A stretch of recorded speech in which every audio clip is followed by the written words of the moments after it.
Donc bonjour à tous, bienvenue à notre atelier Comment rapprocher les investisseurs et les financeurs des entreprises vertueuses.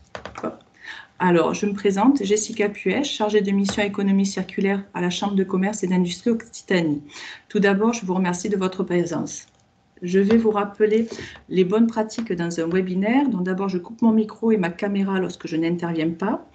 Je pose mes questions par écrit dans la conversation. Je vais vous montrer où cela se trouve. Et je ne doute pas que si vous faites des propositions, elles seront constructives. Par ailleurs, je vous rappelle les règles de l'intelligence collective. J'écoute avec attention, je parle avec intention, je suis bienveillant, on se fait confiance et je respecte le cadre. Maintenant, quelques mots sur Teams. Pour quitter le mode plein écran, vous cliquez sur les 3 petits boutons sur la barre d'outils et vous quittez le mode plein écran. Ensuite, pour poser vos questions ou voir ce qui se pose comme question dans la discussion, vous pouvez afficher la conversation en cliquant sur ce bouton. Un cadre apparaît à votre droite. Vous pouvez saisir votre message et ou faire entrer ou envoyer cette petite flèche. Voilà. Donc maintenant, je vais laisser la parole à M. Rezeau, qui est directeur Veolia Occitanie, activité recyclage et valorisation des déchets. Il est également élu à la CCI de Toulouse et nous avons la chance qu'il soit élu au développement durable à la CCI Occitanie. Il va animer cet atelier et je vous retrouve à la fin des interventions pour poser vos questions.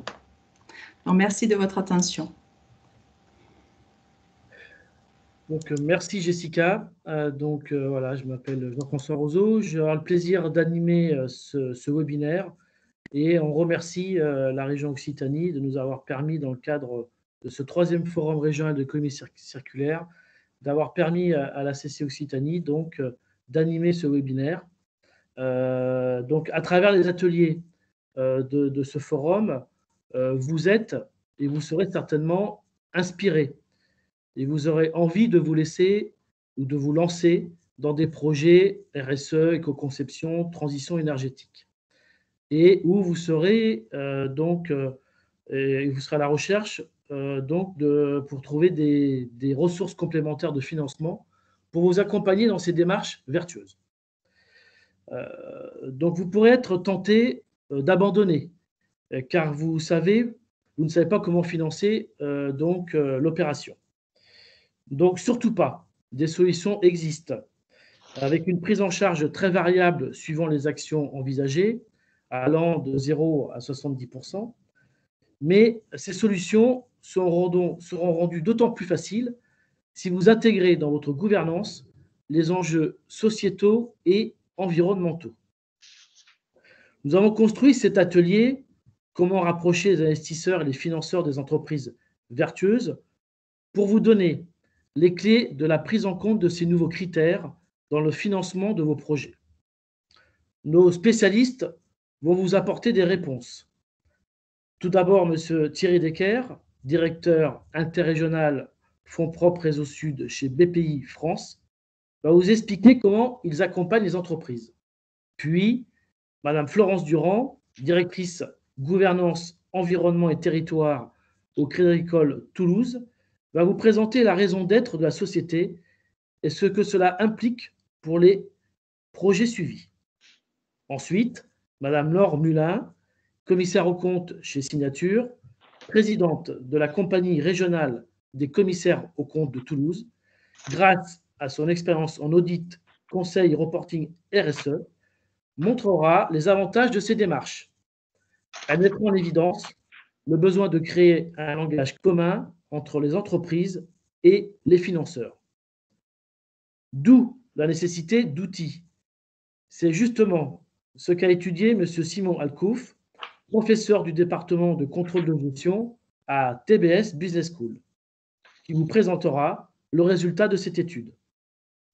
Bien évidemment, je remercie par avance les intervenants et plus particulièrement Laure Mulin de nous avoir mis en relation avec l'ensemble des intervenants.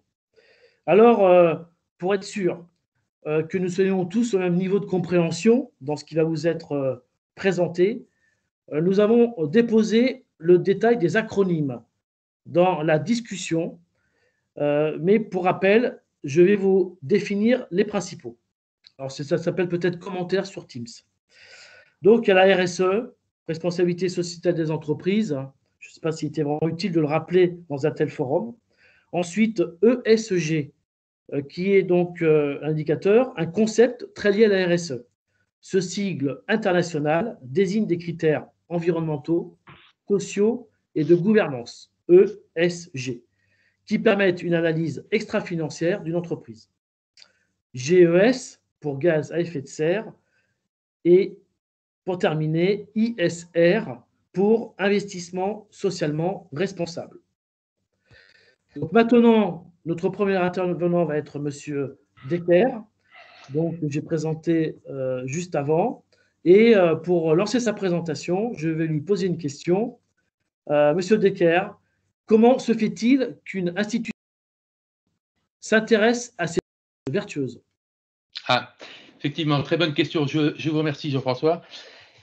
C'est vrai que de prime abord, lorsqu'on parle finance, on parle financement d'entreprise, on n'a pas de suite le réflexe de se dire, tiens, il y a un rapport avec la RSE et quel est le rapport avec cette RSE? Donc, c'est ce que je vais essayer de vous démontrer aujourd'hui. Si on peut juste prendre le slide précédent, merci Jessica. Je voudrais, avant de commencer la présentation, vous indiquer sur ce slide, vous voyez marqué BPI France et juste en dessous, vous voyez marqué PRI. Alors, il y a le sigle et naturellement, il y a les termes anglais de ce sigle. En résumé, ce sont les principes de l'investissement responsable. Je vais rentrer dans le détail de ce sigle tout à l'heure, mais c'est lui qui régit un peu toute la politique RSE de BPI France. Donc, pour bien comprendre comment fonctionne un investisseur et tout d'abord comment fonctionne BPI France, on va prendre l'organigramme du slide suivant. Et vous allez voir qu'au-dessus de BPI France, on a deux établissements qui sont la Caisse des dépôts et naturellement l'État, qui sont actionnaires à 50-50. Et c'est la Caisse des dépôts qui a signé, il y a quelques années, j'en ferai l'historique tout à l'heure, cette fameuse charte PRI qui sont en fait les règles qui régissent les investissements responsables. BPI France est un organisme, en gros, organisé autour de 3 compartiments. Alors, je commence par celui de la droite, BPI France Financement, donc qui intervient pour le soutien à l'innovation, la garantie et le cofinancement des opérations dans les entreprises. Assurance Export au centre, qui est là pour soutenir les entreprises à l'exportation par le biais d'assurance crédit, assurance prospection, la caution et le préfinancement. Et BPI France Investissement. Alors, qu'est-ce qu'est un investisseur? Déjà, pour bien comprendre le métier de l'investisseur, c'est donc une personne qui va avoir mandat par son établissement, qui gère des fonds, d'investir au niveau du capital des sociétés. Contrairement au financement classique que BPI France réalise, BPI France Investissement va donc venir aux côtés des associés, aux côtés du dirigeant, au niveau du capital. Et généralement, les organismes qui interviennent à ce niveau-là se rémunèrent par quoi? Ils se rémunèrent par la création de valeur entre le moment où ils rentrent dans la société et le moment où ils en ressortent quelques années plus tard, 5, 6, 7 ans. Voilà. Donc ça, c'est vrai pour tous les investisseurs, ce n'est pas vrai uniquement pour BPI France, mais c'est pour bien comprendre le métier de l'investissement. Chez BPI France, on a 3 compartiments au niveau de l'investissement. Le capital développement, qui est le plus classique, c'est celui que je réalise avec mes équipes, qui est en fait, on intervient sur des entreprises matures qui ont des projets de développement et on va effectivement devenir actionnaire dans les entreprises, les accompagner pendant quelques années jusqu'à la fin de leur programme de développement. Une fois que ce programme de développement est terminé, on sort, on revend nos parts ou on réinvestit, on repart sur une nouvelle aventure avec le dirigeant. Vous avez l'innovation, idem, même métier, mais ils interviennent tout simplement un peu plus tôt, c'est-à-dire sur des entreprises un peu moins matures, donc au stade innovant. Et vous avez une activité qui est très importante, qui sont les fonds de fonds, qui sont en fait des personnes chez nous qui vont injecter des fonds dans des fonds régionaux, par exemple, ou des fonds à thème. Ça peut être, je ne sais pas, des fonds sur l'automobile, sur l'aéronautique.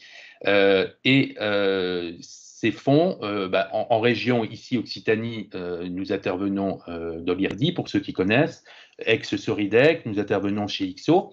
Et là, donc, nous mettons des fonds qui sont gérés par des institutions locales ou des institutions qui ont des missions spécifiques. Bon. Dans tous les cas, quelle que soit l'utilisation, enfin, quel que soit notre rôle d'investisseur, que ce soit en direct par le biais du développement ou de l'innovation, ou par le fonds de fonds, nous sommes régis par cette fameuse PRI, et nous allons voir comment. Et si nous intervenons en fonds de fonds, les fonds dans lesquels nous intervenons doivent être soumis aux mêmes règles. C'est-à-dire qu'en fait, c'est en quelque sorte des obligations qui s'appliquent à nous et qui sont des règles propres à la RSE.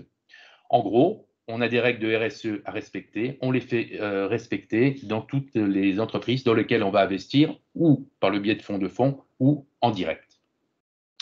Alors, sur le slide suivant, on peut voir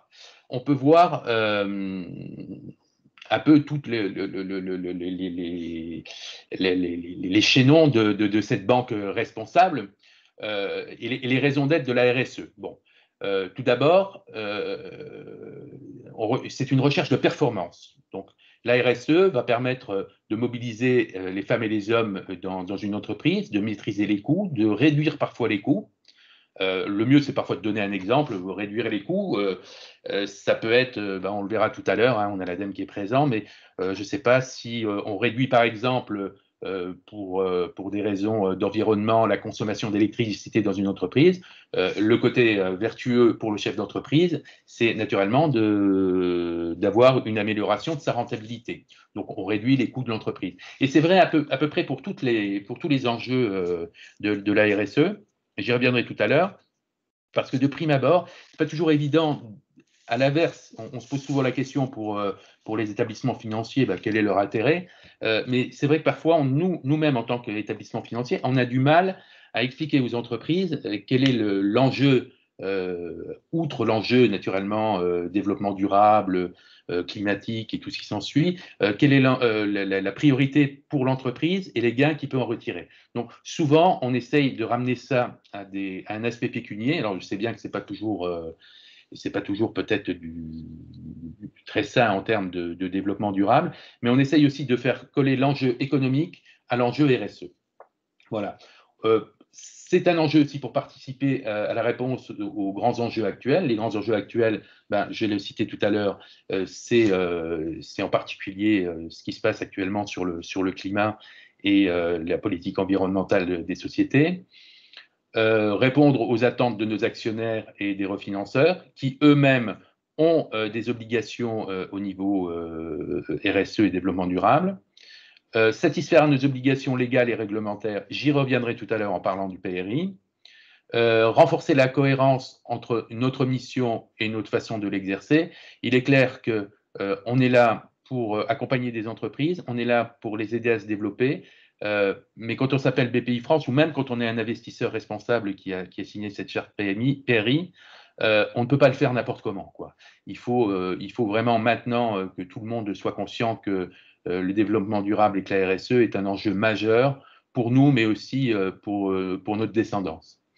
Enfin, pour accompagner la performance et la compétitivité des PME et TI, je dirais que ça résume un peu l'ensemble de ce que je viens de dire.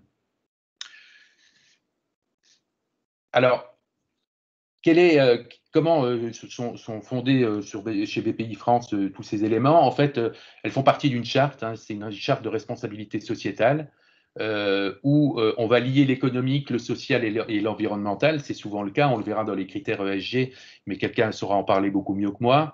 Dans le domaine économique, on essaye d'apporter une croissance, mais non pas une croissance éphémère qui nous conduirait à injecter de l'argent à un moment, ressortir à un autre moment en faisant un gap, mais en ayant ou ruiné son environnement ou ruiné l'entreprise qui ne pourrait pas continuer, je dirais, à assumer sa mission économique, mais bien en apportant un développement durable, donc un soutien solide et efficace.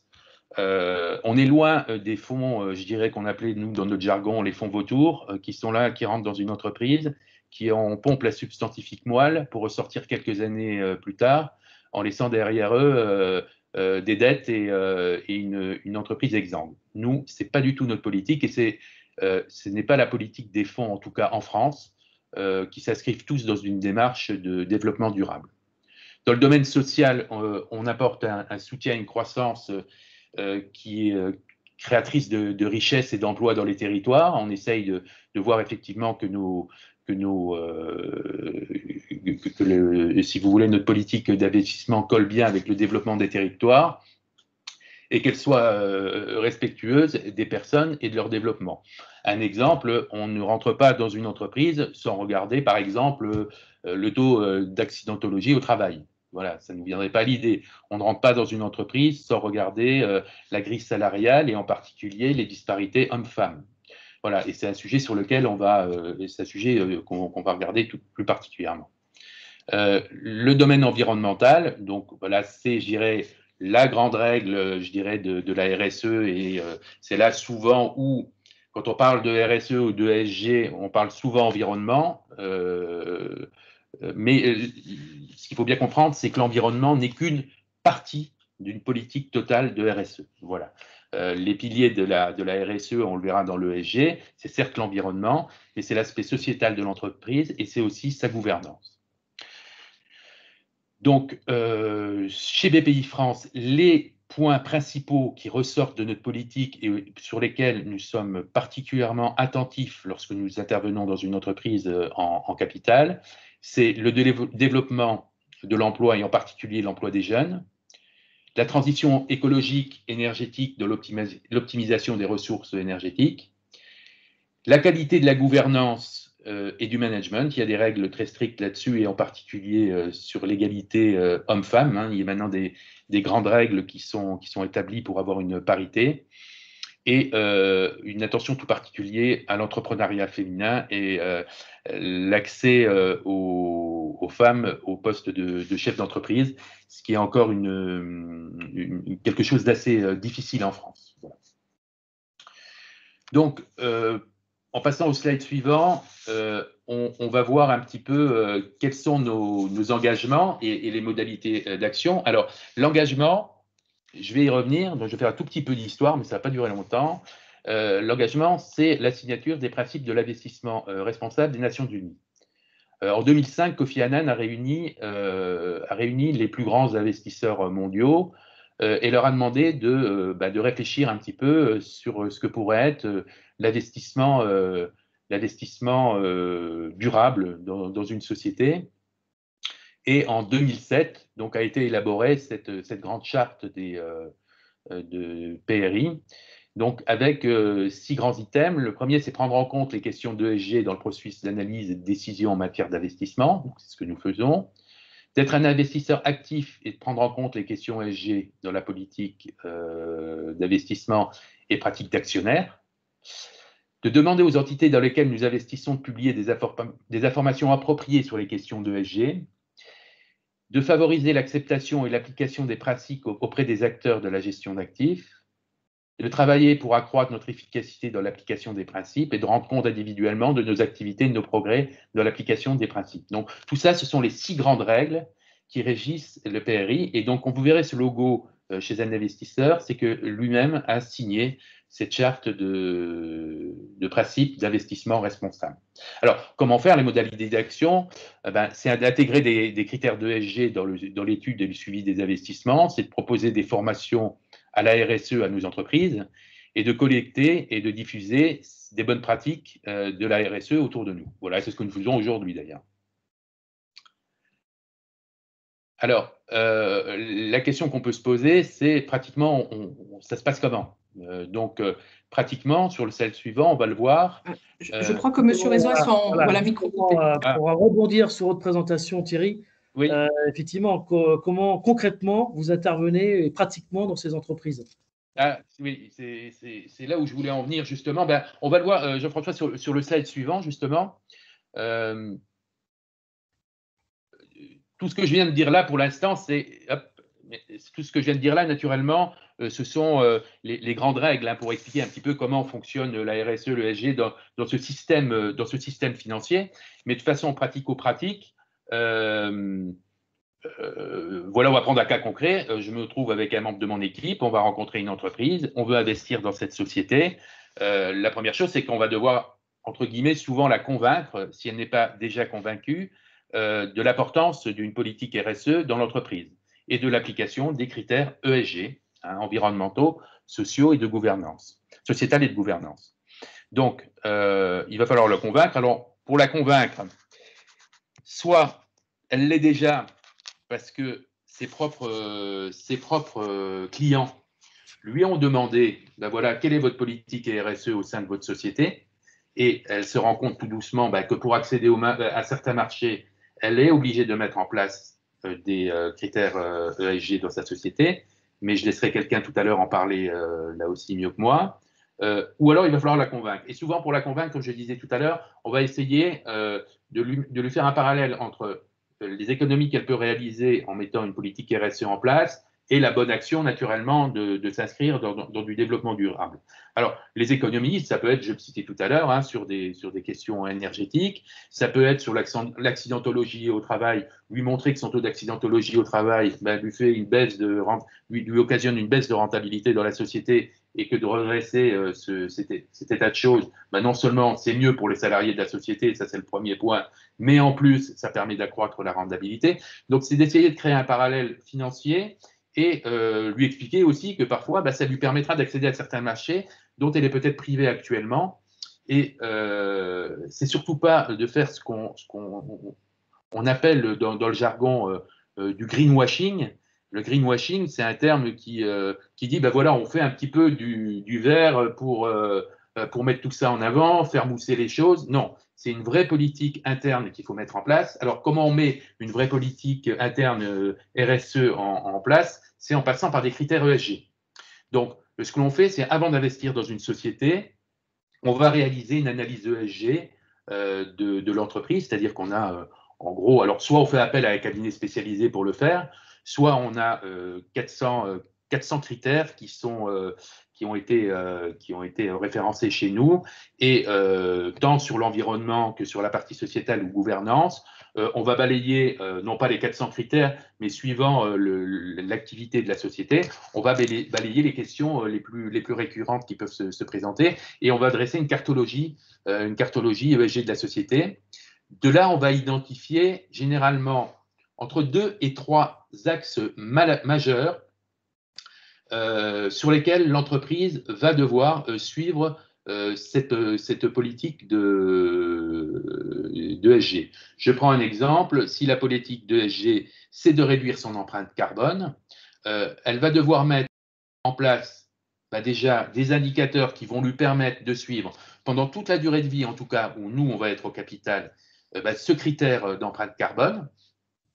Et surtout, on va lui faire formaliser ça au sein d'un document qui s'appelle le pacte d'actionnaires, qui est un document qui régit les droits et obligations de tous les actionnaires qui sont présents dans l'entreprise. Donc, on grave ça dans le marbre, on grave ces 3 points dans le pacte d'actionnaires, et surtout, on demande à l'entreprise, pendant toute la durée de notre présence au capital, de bien vouloir suivre ces paramètres pour bien voir les évolutions et naturellement les gains obtenus sur cette politique RSE grâce au suivi de cette ESG. Bon. Voilà donc d'un point de vue pratico-pratique comment on intervient dans les entreprises et comment on les aide à se structurer au niveau de la RSE et du suivi des critères ESG.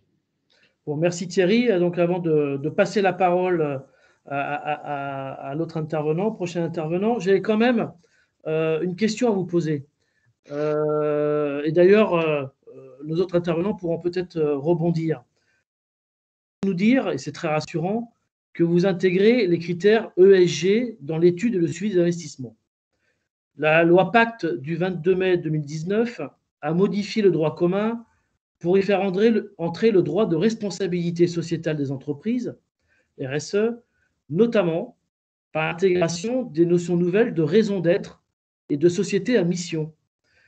Qu'en est-il dans les faits de cette raison d'être et de ces sociétés à mission ?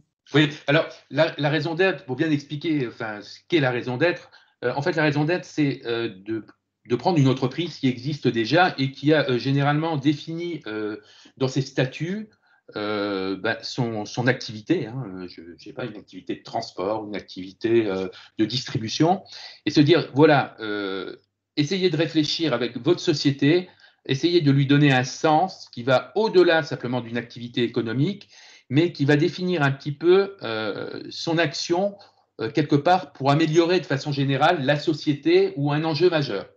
Alors, je peux donner des exemples, hein, j'en ai quelques-uns là. J'ai par exemple la SNCF, son enjeu, c'est apporter à chacun la liberté de se déplacer en préservant la planète. On a Veolia qui contribuait au progrès humain en s'inscrivant dans les objectifs de développement durable définis par l'ONU, dont on vient de parler. Voilà, chacun a défini certains rôles. Alors, ça, c'est vrai. Alors, on vient de faire rapidement une étude en interne, comme nous, nos investissements vont naturellement de la petite PME en passant par l'ETI jusqu'au grand groupe. On essaye de voir un petit peu ce que ça donnait, cette loi Pacte, au niveau des PME et des ETI. Pour l'instant, alors la loi Pacte est récente, premier point. Deuxième point, on a eu le Covid derrière. Donc, il y a beaucoup de sujets à traiter en ce moment dans les PME. Pour l'instant, l'impact de cette loi Pacte, excusez-moi les termes, mais est un peu trop récent pour voir effectivement si les PME et les ETI, en fait, se sont intéressés à ce sujet. Mais en tout cas, c'est un élément qu'il va falloir suivre. Voilà. Ok, merci. Est-ce que Florence ou Laure veulent réagir sur cette notion de raison d'être et de société à mission par rapport à ce qui vient d'être évoqué, ou vous le ferez pendant votre présentation? Oui, Jean-François, je peux réagir en complétant. Il existe un comité de suivi et d'évaluation de la loi Pacte qui a réalisé une étude sur les incidences de la loi Pacte sur un ensemble de mesures et qui a émis un rapport, qui a fait une première synthèse en septembre 2020. Et donc, parmi les différentes dispositions évaluées, il y avait le principe de la société à mission, de la raison d'être et de la société à mission. Donc, c'est vrai que la raison d'être, c'est déjà une démarche volontaire d'inscrire dans les statuts cette raison d'être. Et la société à mission, va au-delà et elle cherche à rendre compte sur l'exécution d'objectifs qui ont été définis en lien avec cette raison d'être.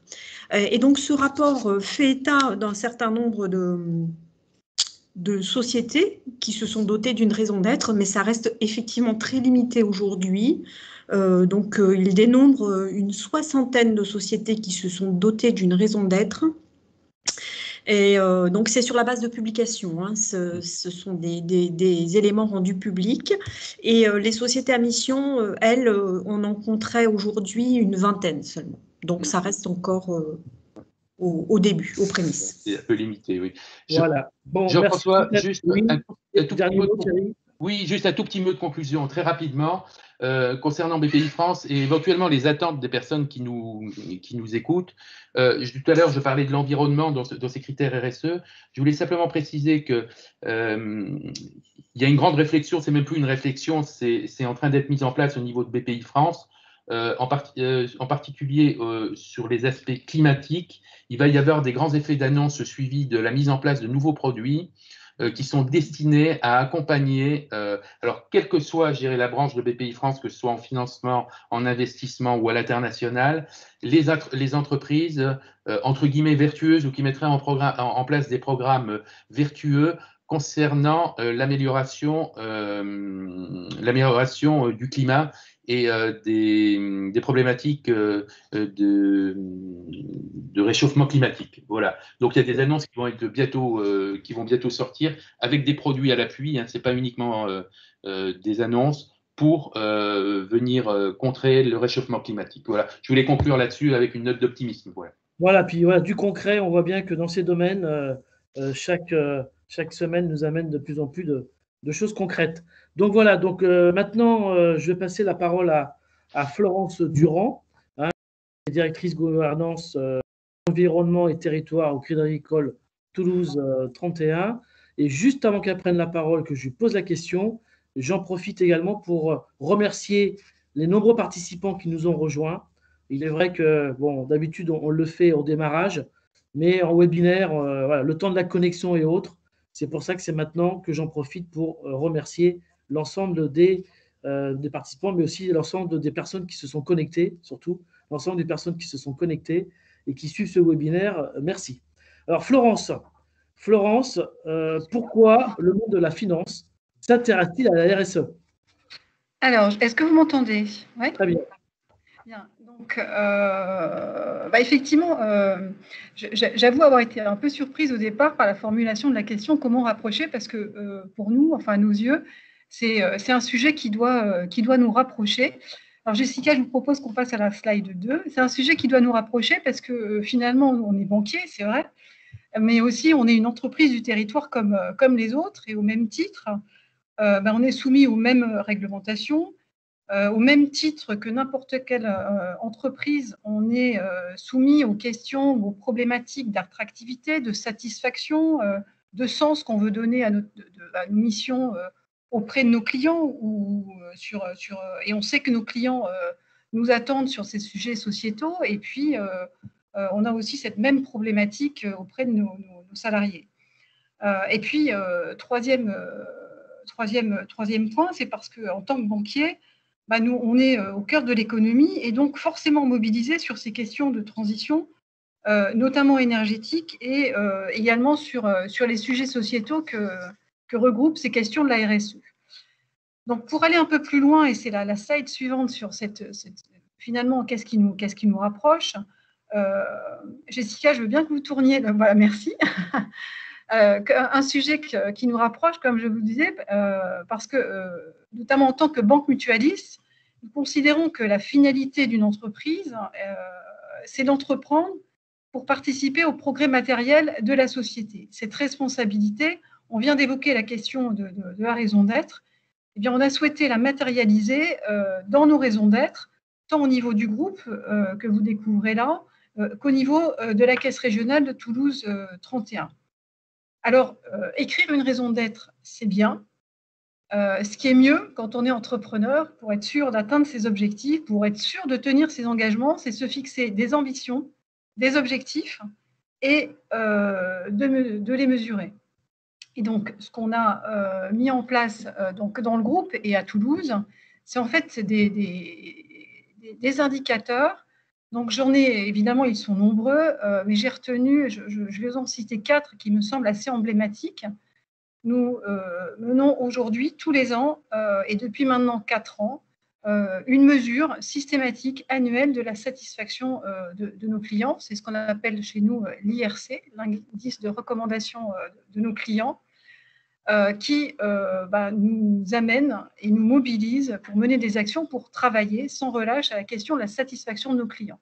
Et sur les 4 dernières années, cette mesure, donc on s'est fixé des ambitions, on est quasiment à nos ambitions, et on a pu faire progresser comme ça, donc cet indice de plus de 16 points donc sur 4 années. Sur deuxième indicateur qui nous permet de piloter notre action et notre engagement sur le sujet, c'est l'IER qui, celui-ci, mesure la satisfaction de nos salariés. Et là aussi, on s'était fixé une ambition en 4 ans, ambition que nous avons atteinte, puisque nous a fait progresser l'indice de satisfaction de nos salariés de 10 points sur les 4 dernières années. Et là, nous venons de lancer, d'ailleurs peut-être que vous avez été consulté, donc une nouvelle enquête donc sur le territoire de la Haute-Garonne. Nous consultons des clients, des non-clients, pour savoir quelle perception vous avez de l'action du Crédit Agricole sur le territoire et principalement sur les questions sociétales et entre autres la question de la transition climatique. Et peut-être plus en lien avec notre activité de banquier, nous avons également une ambition forte de financement des sujets de transition énergétique, puisque nous avons pour ambition et pour objectif de financer donc un projet sur 3 sur les sujets de transition énergétique. Donc, on a des ambitions, on a des objectifs, on a des indicateurs pour suivre et on est allé au-delà. On s'est également donné les moyens et en confiant notamment la responsabilité donc, de l'atteinte de ces différents objectifs à une direction que je pilote. Alors ce sujet, donc, oui, qui nous rapproche, on s'est fixé 4 ambitions. 4 ambitions que je vais vous développer et qui incluent évidemment la question des financements qu'on met en place et des dispositifs d'accompagnement de nos clients. Le premier sujet, la première ambition qu'on s'est fixée, parce qu'on est une entreprise comme les autres, c'est d'être exemplaire. Ce serait difficile pour nous de demain noter l'engagement ou de noter, suivant des critères ESG des entreprises, sans être nous-mêmes exemplaires sur le sujet. Donc cette exemplarité, elle doit s'appuyer pour nous sur des preuves qui soient utiles, visibles et concrètes pour nos clients. Donc, je vous ai parlé tout à l'heure des 3 indicateurs qui sont la satisfaction client, c'est quand même un des piliers forts des éléments de l'ESG. Ce n'est pas le seul, bien entendu. La satisfaction, l'employeur responsable, c'en est un autre. Donc, on s'appuie évidemment sur ces indicateurs-là. Et je pourrais vous en citer d'autres. J'en ai choisi 3 parce qu'elles me paraissent les plus emblématiques aujourd'hui de cette exemplarité qu'on veut avoir sur nos territoires, sur ces questions sociétales. La première, c'est d'avoir réaffirmé notre présence sur le territoire en proximité avec nos clients en ayant une politique volontaire d'investissement, puisque nous venons de rénover l'intégralité de nos ainsi territoriales que nous souhaitons avoir sur le territoire. Le deuxième peut-être exemple que je peux vous citer, c'est que c'est notre politique de distribution de nos résultats qui fait que quasiment 90% de nos résultats sont réinvestis sur le développement de nos territoires pour accompagner le développement de l'économie de nos territoires. Et le troisième exemple, on a beaucoup parlé, M. Decker a pas mal parlé de transition énergétique, donc peut-être un exemple à ce titre-là. Ça fait maintenant plus de 10 ans que nous calculons, que nous mesurons notre bilan carbone et que nous menons des actions pour baisser notre empreinte carbone. Peut-être 2 mesures, une mesure importante, nous venons de terminer également la rénovation de notre siège social que nous avons reconstruit en allant chercher donc un label HQE niveau exceptionnel pour complètement embarquer ces questions-là. Donc ça, c'était notre première ambition, être exemplaire. Notre deuxième ambition, c'est d'être influenceur. Pourquoi ? Parce que notre responsabilité nous amène aussi à être des influenceurs pour faire bouger les lignes, pour accélérer la mise en action. Le secteur financier, les banques, sont des points de passage, j'allais dire quasi obligés, des transformations en cours. Et pour illustrer cette ambition d'être influenceur, de faire avancer les sujets, j'ai choisi de vous parler plus spécifiquement de ce que nous faisons sur le volet de la transition énergétique, dont vous parlera d'ailleurs un peu plus tard M. Alcouf. C'est un sujet aujourd'hui qui est au cœur de l'évolution et de la transition de bien des modèles économiques, voire même de certains de nos sujets sociétaux. Alors, nous avons démarré des études pour intégrer complètement le risque climatique dans l'évaluation du risque global de notre bilan. Alors, intégrer cet élément-là dans cette évaluation-là, ça veut dire obligatoirement intégrer ces sujets-là pleinement dans nos politiques de financement. Tout à l'heure, M. Decker a parlé d'analyse ESG. Eh bien, nous lançons nous-mêmes avec un questionnaire spécifique. Nous allons proposer à nos clients, nos clients entreprises, de mener ensemble un diagnostic ESG pour les sensibiliser et pour avoir une première approche de leurs points de force, mais aussi de leurs éventuels sujets de réflexion. Parce que nous pensons que parler RSE aujourd'hui avec nos clients, aller au-devant de nos clients, c'est parler avec eux de stratégie, de performance et de compétitivité future. C'est aussi porter avec eux un regard complémentaire à l'approche de celle qu'on mène de façon assez classique sur la performance financière et la notation financière de l'entreprise. C'est avancer sur une évaluation de la performance durable de leur entreprise et avancer avec eux avant d'arriver demain et peut-être dans un futur très proche à une note, à une nouvelle notation extra-financière qui sera évidemment intégrée dans les politiques de financement. Dans les politiques de financement. Être influenceur, c'est aussi aujourd'hui parmi vous participer à ce genre d'échange, à ce genre de carrefour, pour permettre à chacun de s'acculturer sur ces problématiques. Notre troisième ambition, c'est celle d'être partenaire. Une de nos ambitions, c'est aussi de travailler en partenariat parce qu'on a conscience qu'apporter simplement des solutions de financement, ça ne suffit pas aujourd'hui. Ces sujets nécessitent une phase de diagnostic, de conseil, parfois même d'accompagnement dans les mises en œuvre opérationnelles. Et donc, c'est un accompagnement complet qu'on entend proposer aux entreprises. Et le groupe, pour ce faire, le groupe a signé en 2019 donc un partenariat avec la BEI qui permettra de financer à hauteur de 500 millions d'euros des financements en faveur de la lutte contre le changement climatique. C'est aussi de construire des partenariats plus locaux, comme celui que nous avons avec l'AREC, l'Agence régionale énergie-climat, qui intervient en ingénierie, mais aussi en conseil développement de projets TPE. Et c'est aussi un partenariat que nous avons avec une société qui s'appelle Greenflex, depuis maintenant une dizaine d'années, une entreprise qui intervient sur les sujets de conseil, de diagnostic, sur les sujets de transition environnementale et sociétale. Et enfin, dernier sujet, plus classique, c'est évidemment d'être acteur, c'est évidemment participer au financement de la transition énergétique, puisque c'est le sujet qu'on a choisi de développer plus particulièrement. Et sur ce sujet, comme je vous l'ai dit, on s'est donné des ambitions très fortes de financer un projet sur 3.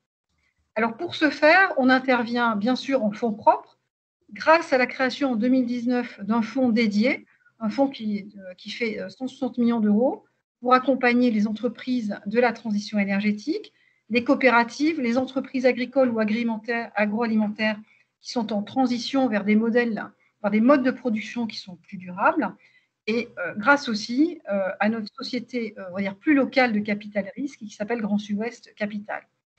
C'est aussi utiliser toutes les expertises du groupe et notamment les expertises de notre filiale Unifergie, qui est une filiale que nous avons créée il y a une vingtaine d'années, qui est experte dans le financement de tous les projets de transition énergétique. Et enfin, évidemment, c'est intervenir en financement direct. Et nous allons notamment mettre en marché dans les prochains jours, fort de l'expertise d'ailleurs de cette filiale Unifergie que nous avons accumulée au fil des années, d'une gamme de financement en crédit bail avec des solutions qui permettent à nos clients d'engager opérationnellement leur transition. Donc, c'est une offre LED pour réduire sa facture énergétique par la rénovation de systèmes d'éclairage. C'est une offre d'autoconsommation solaire pour produire soi-même localement et consommer sa propre énergie. C'est aussi une offre de mobilité verte pour réduire l'impact environnemental de ces moyens de transport. Donc, on a à disposition aujourd'hui des financements pour agir et se mettre en mouvement sur ces différentes questions. Voilà, j'ai commencé tout à l'heure mes propos en disant qu'on n'avait pas forcément besoin de se rapprocher parce qu'on était déjà en proximité de préoccupation sur ces sujets-là. Voilà, j'espère que par cette rapide présentation, vous avoir convaincu que, puisque le sujet est de rapprocher les entreprises vertueuses et les financeurs, que pour reprendre un bon vieux slogan du Crédit Agricole, eh ben le bon sens sur ce sujet-là, il est toujours près de nos territoires. Bon, merci Florence pour cette présentation. Allez, Florence, j'aurais envie tout de même de vous poser une question qui fera peut-être plaisir à Benjamin Clouet qui nous suit, qui nous écoute et qui a mis un petit commentaire. Allez, je pose la question, avez-vous déjà refusé des financements des entreprises qui ne répondent pas aux critères que vous venez de présenter? Non, le sujet, c'est pas de refuser les financements. Et c'est pas du tout. Et d'ailleurs, c'est bien parfois ce que nous reprochent certaines ONG, c'est de ne pas être forcément suffisamment radical dans nos politiques de financement en refusant de financer. Le sujet pour nous aujourd'hui, c'est bien d'accompagner la transition et les mutations des modèles énergétiques et souvent des modèles économiques de nos clients. Notre sujet, nous, c'est bien d'accompagner les mutations, d'accompagner la transition. Ce n'est pas d'être des censeurs et ce n'est pas de légiférer sur le sujet. Bon, merci pour ces précisions, Florence. Maintenant, je vais laisser la parole à Laure Mulin, qui est donc, je le rappelle, pour ceux qui nous ont rejoints en cours de route, commissaire aux comptes, spécialisée en audit et conseil reporting RSE, donc chez Signature, et donc présidente de la compagnie régionale des commissaires aux comptes de Toulouse. Et donc, Laure, pour lancer votre présentation, allez, je vous pose une question. Quels avantages peuvent trouver les entreprises à se rapprocher des investisseurs et financeurs responsables? Alors, aujourd'hui, le monde de la finance responsable, mais aussi les PME, commencent à percevoir les avantages réciproques qu'ils peuvent avoir à s'allier dans une démarche RSE, une démarche qui, quelque part, est commune. On le voit hein, suite à la présentation de Thierry Decker et Florence. J'ai l'impression que Jessica a un petit peu du mal à nous partager l'écran. C'est bon ? Oui, très bien. Merci. Un petit décalage à chaque fois, désolée. Pas de souci. Donc, on peut passer à la diapositive suivante où je mets en avant effectivement cet avantage réciproque. Alors, pour une entreprise, être financée par le circuit de l'investissement responsable, il peut y avoir effectivement un avantage, entre autres le fait de s'assurer d'avoir un partenaire financier qui est conscient du besoin de temps et de stabilité pour atteindre ces objectifs, des objectifs de long terme. Et effectivement, tout ce qui est démarche de progrès environnemental, notamment, s'entendent souvent au-delà de 5 ou 10 ans. Un autre avantage, c'est d'éviter aussi la pression, c'est en lien, hein, la pression d'une rentabilité à court terme. Et donc, ça permet à l'entreprise de rester cohérente par rapport à sa stratégie globale, et ce, dans la durée. Pour ce qui concerne l'intérêt pour les organismes de financement, l'intérêt de se tourner vers les PME et ETI, qui serait vertueuse. On a un intérêt qui peut se situer à plusieurs niveaux. Alors, Thierry Decker et Florence Durand ont déjà expliqué cet intérêt quelque part. Je dirais qu'en complément, pour par exemple les fonds d'investissement, on peut constater que les fonds peuvent être quelque part exposés, comporter une certaine vulnérabilité du fait d'accidents environnementaux, sociaux ou de réputation qui concerneraient des grands groupes, des grands comptes qui seraient dans les portefeuilles de ces fonds. Et de façon assez sensible. Et le fait de diversifier les investissements ou les financements auprès de PME peut quelque part pondérer ce risque global et contribuer, éviter une éventuelle déqualification d'un investissement qui serait qualifié d'investissement socialement responsable. Mais également, l'intérêt, ça peut être le dialogue entre le dirigeant et le partenaire financier, qui apparaît beaucoup plus actif et engagé, beaucoup moins distant. En ce sens, ça facilite une certaine transparence dans le dialogue et dans la perception d'une sincérité dans les informations qui sont échangées. Donc, outre cet avantage réciproque, il est intéressant de noter qu'il existe quand même une corrélation qui est positive entre la prise en compte des critères ESG et la performance financière, tant d'une entreprise qu'un investissement.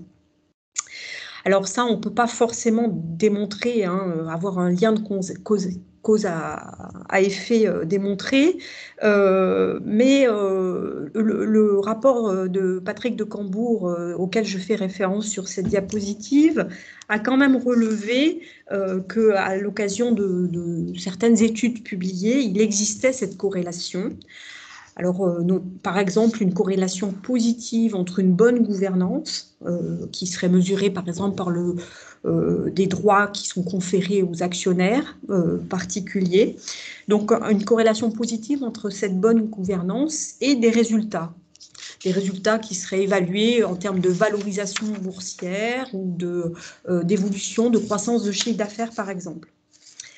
À l'inverse, on peut identifier une corrélation négative entre le fait qu'il y ait la publication d'informations sociales et environnementales, sociétales, et la probabilité pour une entreprise qu'elle soit quelque part poursuivie en justice dans le futur pour des faits de corruption ou de discrimination, par exemple.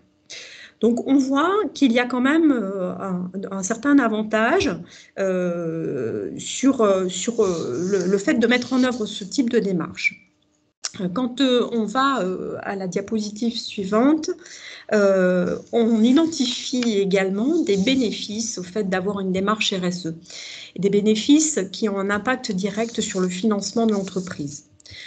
Vous voyez là représentées sur cette diapositive les différentes sources de financement possibles pour l'entreprise. En premier lieu, dans les opérations courantes de l'entreprise, on le voit par exemple dans la gestion de son besoin de fonds de roulement et tout ce qui concerne le crédit interentreprise, les avances d'actionnaires et d'associés, que ce soit en fonds propres ou en dette, la participation par des donneurs d'ordre donc au financement.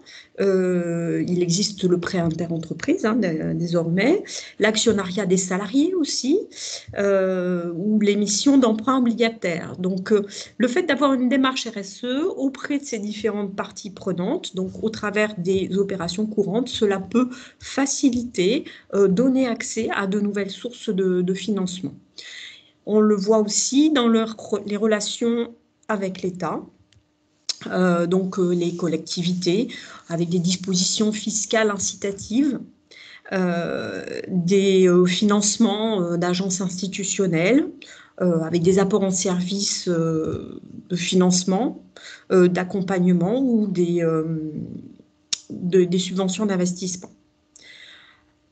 Également dans le dialogue avec les financiers, donc les banques et les investisseurs, donc ça vient d'être évoqué ici par Thierry Decker et Florence Durand, ou encore autre source de financement qui se développe quand même ces dernières années, qui sont les plateformes de prêt participatif ou crowdfunding, comme on peut l'appeler.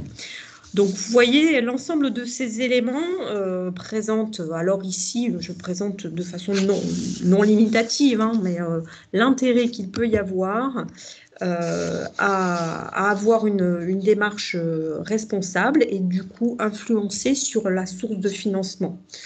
On a quand même, vous voyez, un grand nombre de parties prenantes. Chacun peut contribuer au financement, mais par ces profils qui sont quand même assez variés, les attentes individuelles sont différentes et du coup, la communication et le dialogue ne sera pas le même. Donc, pour pouvoir satisfaire le plus grand nombre d'interlocuteurs, l'information ESG ou RSE de l'entreprise, bien quelque part, elle a tendance à foisonner avec des éléments qui sont plus ou moins compréhensibles ou accessibles pour l'entreprise. On arrive à un volume qui peut être assez important et parfois perdre en pertinence. Donc les avantages et les bénéfices sont bien perçus, mais il va s'agir maintenant de trouver un langage commun en quelque sorte. Donc, sur la diapositive voilà, suivante, ce langage commun à construire, on constate, comme je l'évoquais à l'instant, une certaine difficulté dans le dialogue. Vous voyez représenté sur ce schéma un peu l'écosystème autour des TPE, PME et de l'ensemble des acteurs du secteur financier. J'ai représenté ici un certain nombre de liens, plus ou moins directs, en lien avec les enjeux RSE et l'intégration des critères ESG et les différentes parties prenantes et les professions ainsi que les professions associées avec lesquelles les PME et les acteurs du financement responsable peuvent interagir. Donc vous voyez tout ça, c'est assez nombreux. Vous avez la partie centrale donc, qui symbolise plus particulièrement les interactions entre les entreprises et les acteurs financiers. Comme ça a déjà été évoqué, vous vous rendez compte que les acteurs financiers, pour étayer leurs analyses, chaque établissement élabore sa propre cartographie d'indicateurs ESG.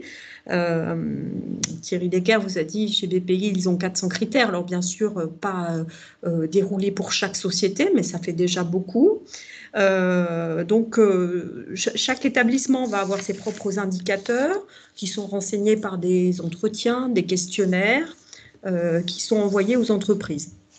Parfois même, il y a recours à des notations, des agences de notation extra-financières qui elles-mêmes ont leur propre méthodologie.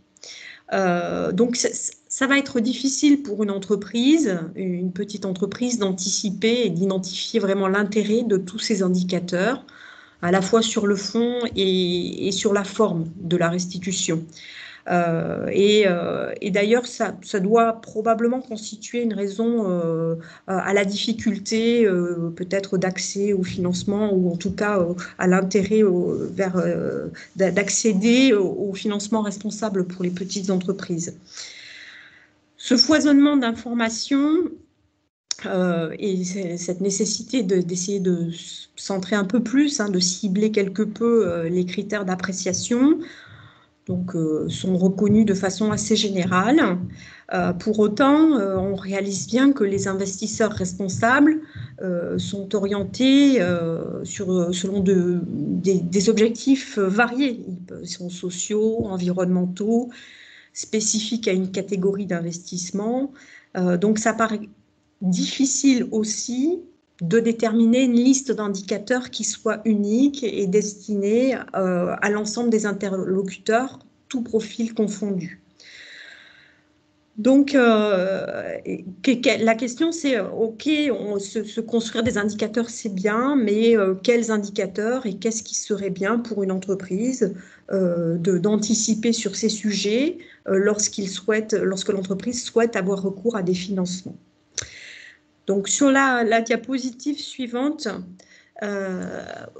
voilà, j'ai représenté un petit peu quelques caractéristiques qui pourraient orienter un dirigeant d'entreprise pour se construire une communication et faciliter l'échange, la communication d'informations auprès de l'investisseur responsable.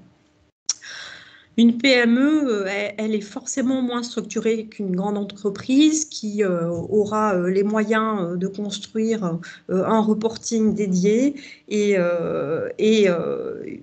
pourtant, pour une PME, il va être important de rassurer son investisseur et qu'elle puisse démontrer sa capacité à porter et à faire perdurer son projet pour lequel elle est financée. Donc, qu'il s'agisse d'une démarche RSE de façon globale, avec des objectifs peut-être ciblés, comme l'indiquait Thierry Decker sur les plans d'action qui peuvent être définis, ou alors d'investissements techniques innovants un peu plus ciblés.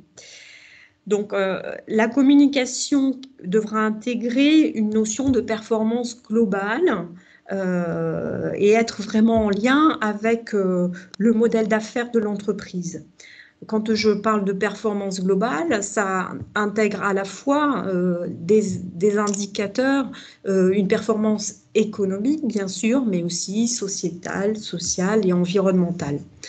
Donc, pour moi, il est effectivement important de définir des indicateurs qui soient pertinents au regard du modèle d'affaires de l'entreprise. Et là, je vous montre deux exemples. Une société dont le modèle de production est faiblesse, c'est-à-dire conçoit et distribue des produits sans les fabriquer, donc en ayant un recours accru à la sous-traitance, il est important que cette société, dans sa démarche et dans ses indicateurs qu'elle va définir pour suivre ses objectifs, elle puisse intégrer la vigilance qu'elle exerce à l'égard de ses sous-traitants. Autre élément, par exemple, un bureau d'études un bureau d'études et de développement informatique. Il est important qu'il intègre le fait de réduire son empreinte numérique et pas forcément s'attacher à réduire sa consommation d'électricité dans les bureaux dans lesquels il héberge ses salariés. Donc, chercher à être pertinent et adapté au modèle d'affaires, adapté aussi à la structure de l'entreprise, parce que une démarche RSE mise en œuvre par un dirigeant d'entreprise, elle est donc mise en œuvre suite à une analyse de l'ensemble de son activité. Elle donne lieu à une démarche inscrite dans l'amélioration continue, et on a des indicateurs, des résultats qui sont identifiés, mais cette démarche, elle va être forcément progressive et commencer par des éléments qui sont accessibles à l'entreprise et facilement mesurables. Parfois, on comprend, le dirigeant d'entreprise voit cette montagne, la RSE, c'est quelque chose de très vaste et ne sait pas par quel bout le prendre. Donc, c'est vrai que ça doit être une démarche assez progressive dans la mesure et la définition des indicateurs. Donc, c'est en ce sens que je précise qu'il s'agit d'élaborer, non, juste avant, voilà, des indicateurs qu'il est important d'utiliser l'existant et d'identifier les données qui sont disponibles et d'organiser leur collecte au sein de l'entreprise. Autre élément important, en lien avec cette démarche de progrès, comme je dis, on améliore que ce que l'on mesure, mais ça, tout le monde en a bien conscience. Il est important que les indicateurs définis par le dirigeant d'entreprise lui soient utiles et ne servent pas seulement à répondre aux demandes de l'investisseur responsable. Donc, que ce soit des indicateurs clés de performance qui s'intègrent dans son outil de pilotage de sa performance globale au jour le jour. Donc, je vous donne quelques exemples ici de définition d'indicateurs de performance, de suivi, en lien, par exemple, avec une politique d'éco-conception des produits et de limitation des gaspillages.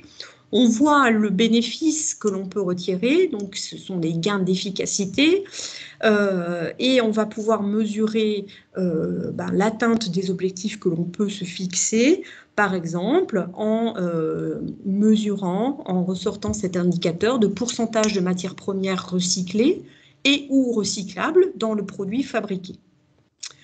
Autre exemple, en lien avec la maîtrise de la consommation d'énergie, donc effectivement ça a été évoqué plus avant, l'intérêt que l'on peut avoir, l'amélioration par le biais de la réduction des coûts, hein, c'est cette réduction de facture énergétique.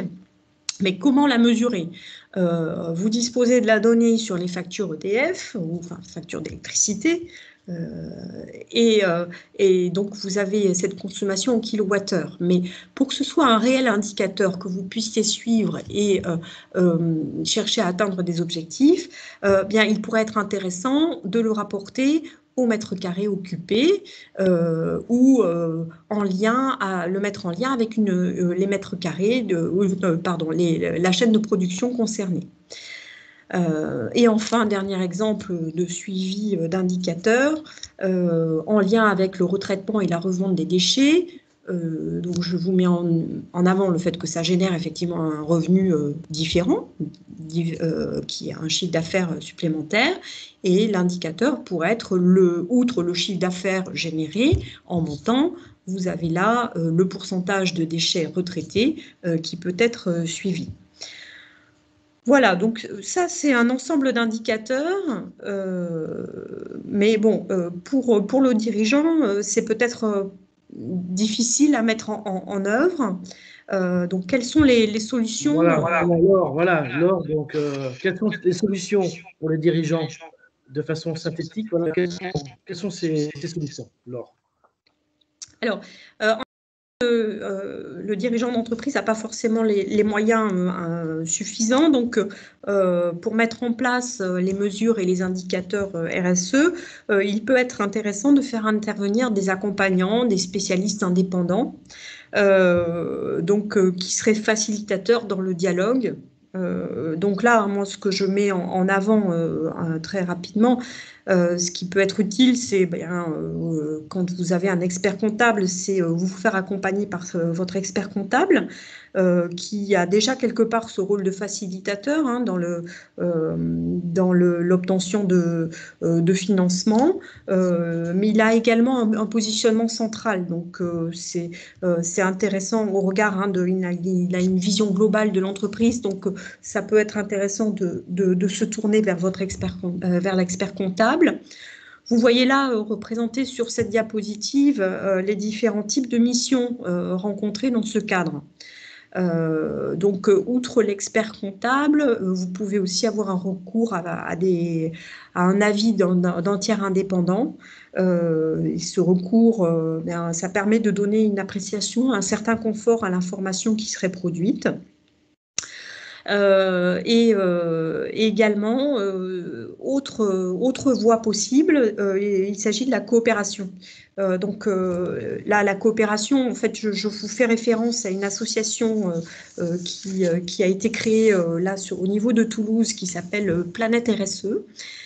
Qui est une association qui a vocation à permettre aux petites entreprises de se situer et de mieux s'organiser, se structurer dans sa démarche RSE et favoriser la connaissance et le partage par la coopération entre les différentes personnes impliquées dans cette association.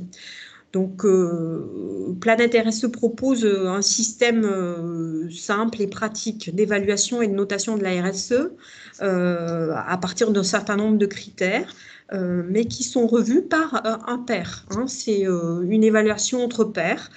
Donc, chaque membre de l'association s'engage à participer aux actions de l'association et à fournir l'équivalent de 2 demi-journées d'implication bénévole par an.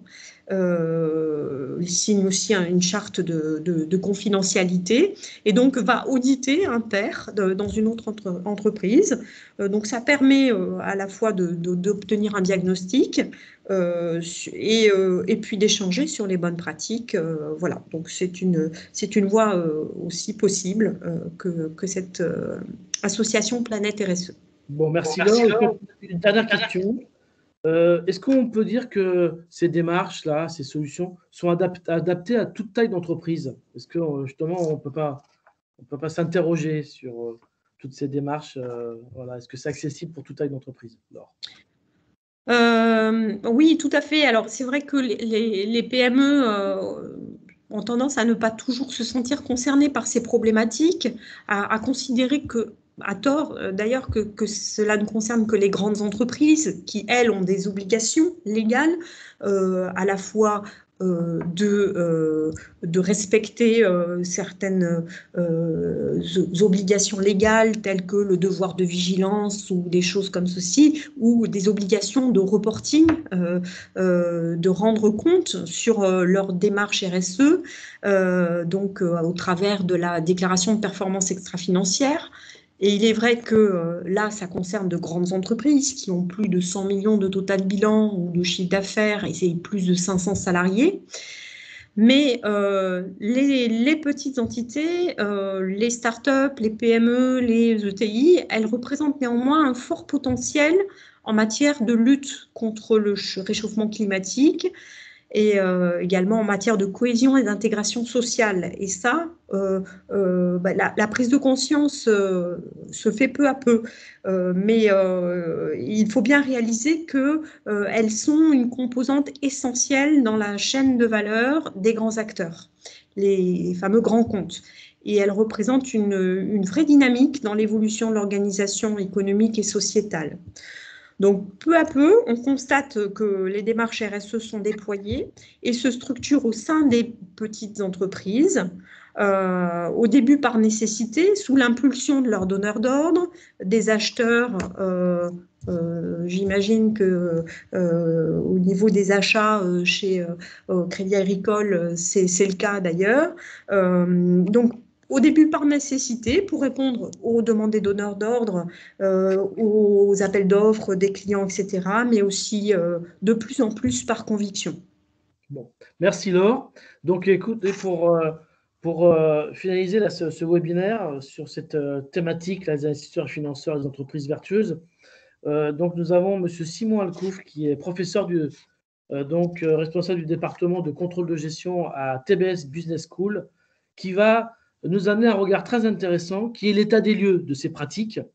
Voilà, suite à une étude qu'il a pu mener, il va nous expliquer tout cela. Donc, Monsieur Simon, voilà, quelles sont ces pratiques de ces entreprises? Qu'est-ce que vous avez pu observer? Oui, merci Jean-François. Effectivement, donc si on peut mettre la diapositive suivante, je vais vous faire part des résultats d'un projet de recherche auquel je viens de participer sur plusieurs années. Donc, c'est un projet qui a été financé par l'ADEME, l'Agence de la transition écologique. Donc, l'objectif, la problématique était d'identifier et d'étudier les pratiques existantes, mais aussi celles qui étaient en émergence en termes de comptabilité carbone et de stratégie carbone. Voilà. Et plus globalement, comptabilité et stratégie environnementale dans les organisations.